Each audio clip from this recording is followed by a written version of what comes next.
$7.000 mà vẫn còn ga các bạn, còn khoảng 5-6% ga nữa.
Rồi, không nói nhiều, hôm nay thì mình sẽ độ cái con xe này với động cơ này và EC này 60A. Và động cơ thì mình mua cái dòng nó hơi lớn. Các bạn mua thì nên mua khoảng 3.100 thôi nha, đừng mua 4.300 như mình mua hơi to.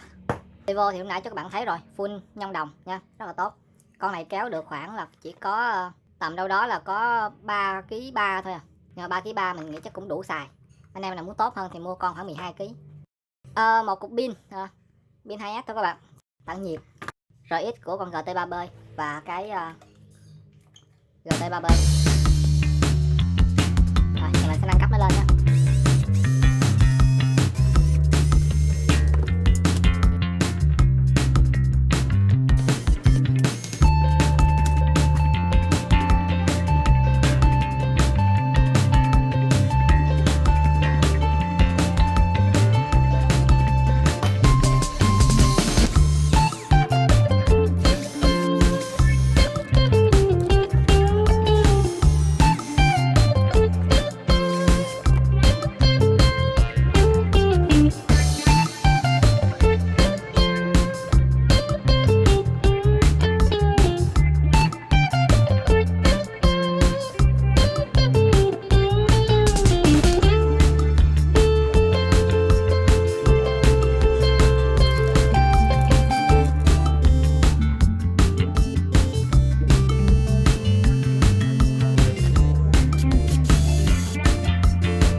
Maximum là 2119 dòng.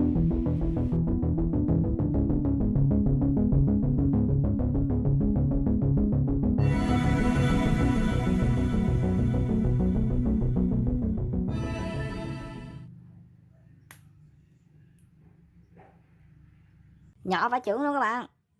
Con ốc lục giác trong này banh rồi, mình chưa làm đi luôn ấy. Nó lờn tròn quay luôn rồi sao dặn ra. Nhỏ thật sự luôn á. Cái này chưa kịp làm gì nó, các bạn, là nó tròn quay rồi. Bây giờ bắt buộc phải phá nó ra thôi. Rồi đó các bạn, mình đã khoan bỏ một lỗ và taro 3 ly cho nó luôn rồi. Mình sẽ tháo cái này ra và thay bằng động cơ này.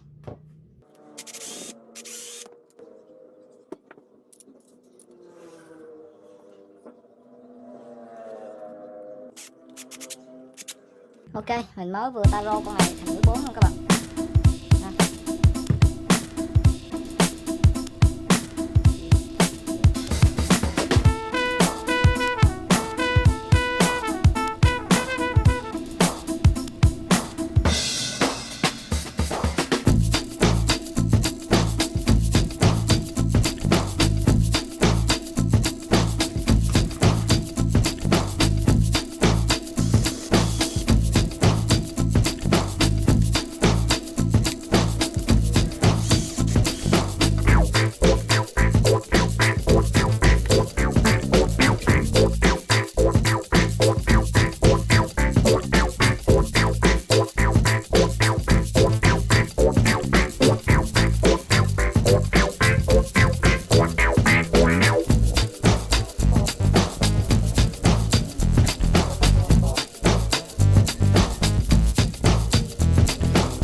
Bây giờ mình sẽ làm thêm một lần nữa.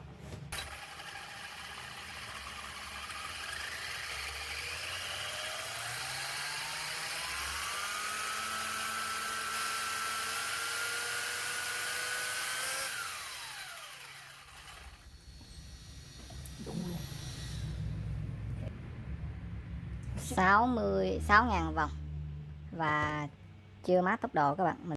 Rồi, có một vấn đề phát sinh nha, pin 2S này ở hai cái bánh này này, mình sẽ các bạn xem nha.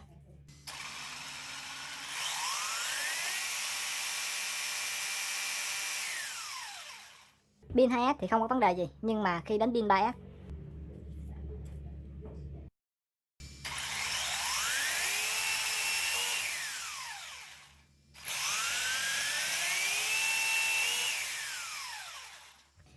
các bạn có thể thấy ấy, cái chỗ này này, đây ở hai bánh này này, khi mà chạy pin 3S á, nó nở rất là nhiều và hai cái bánh này nó sẽ chạm vào nhau.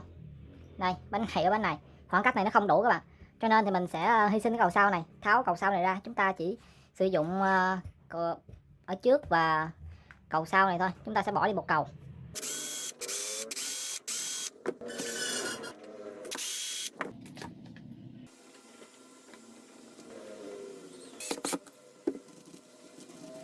Như xe máy cài vậy.